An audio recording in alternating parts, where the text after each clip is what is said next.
Formatting is not all fluff. Some formatting is quite necessary in order to make your spreadsheets easy to read and comprehend. In fact, basic formatting faux pas such as showing dollar figures as numbers with 7 decimals are not only unsightly, they can lead to confusion about what your data is trying to say.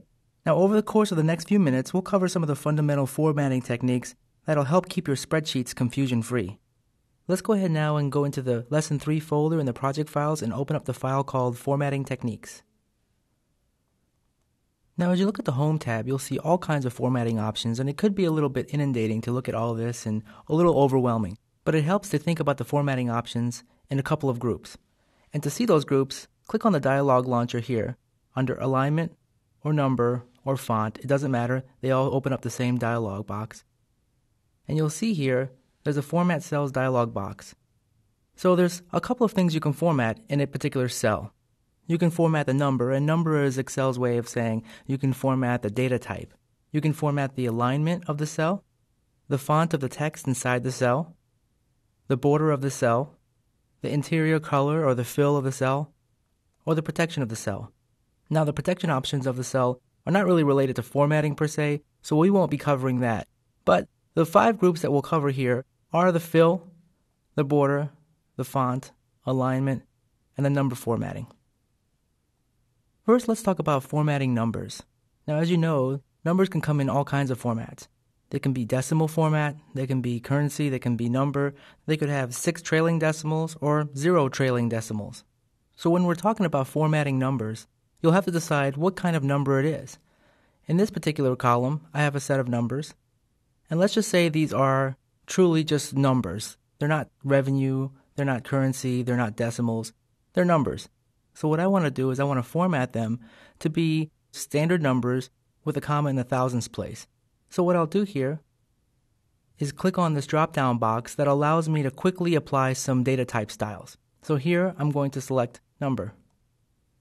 Now, as you can see, the numbers in this column now look a little bit better. All the decimal places have kind of shrunk down to 2 decimal places, and it looks like a number now. But it still doesn't have the comma in the thousands place, and I kind of want to format this so that there's 0 decimal places, and I want to make the negative numbers look a little different from the positive numbers.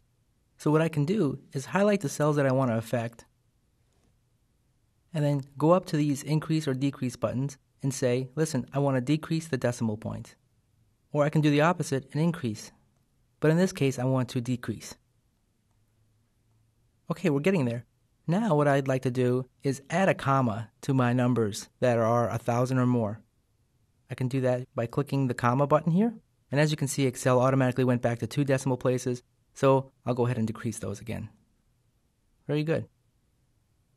Now my numbers look much, much better. I can tell they're numbers. All numbers that are over 1,000 have a comma. And the negative numbers have a special formatting that allows me to quickly and easily see that they're negative numbers. Now, if I wanted to format these particular numbers as currency, I could simply go up to the number format drop-down box again, click on currency, and now my numbers are in the currency format. Again, if you wanted to remove all decimal places, simply come up here and click this button twice because we have 2 decimal places we need to remove. Now, another data type that you'll most often encounter are percentages. Percentages are fairly easy to handle.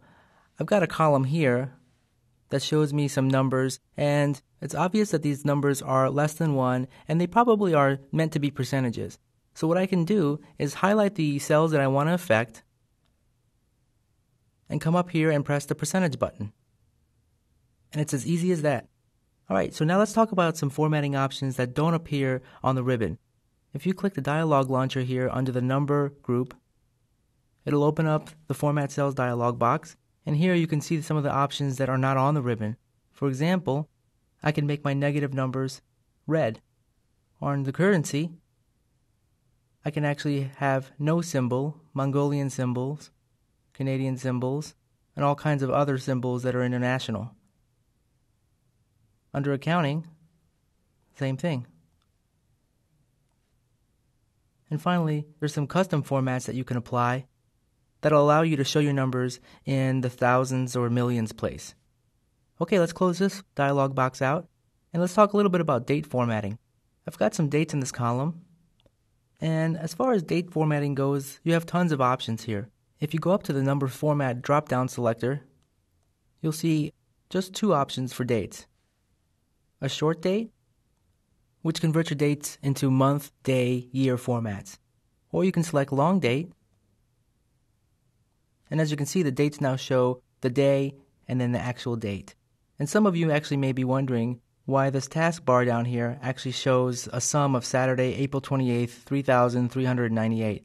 Well, that's just the way Excel handles dates. Each date in Excel is considered to be a serial number, and those dates can actually be added to each other. So the sum of the dates that I have selected here just happens to be the serial number that equates to Saturday, April 28th, 3,398. There's a bit of trivia for you there. And although this information is kind of neat to know, it just doesn't do a lot for you on a day-to-day basis. One more thing about the date formatting, just like the number formatting, there are some extra options that aren't on the ribbon. So again, launch the dialog launcher. Format Cells dialog box comes up, and I can select date, and there are some other options here for me. For example, I can select just month and day, day and then the month name, or the long month name and the year. Now let's move on to cell and text alignment.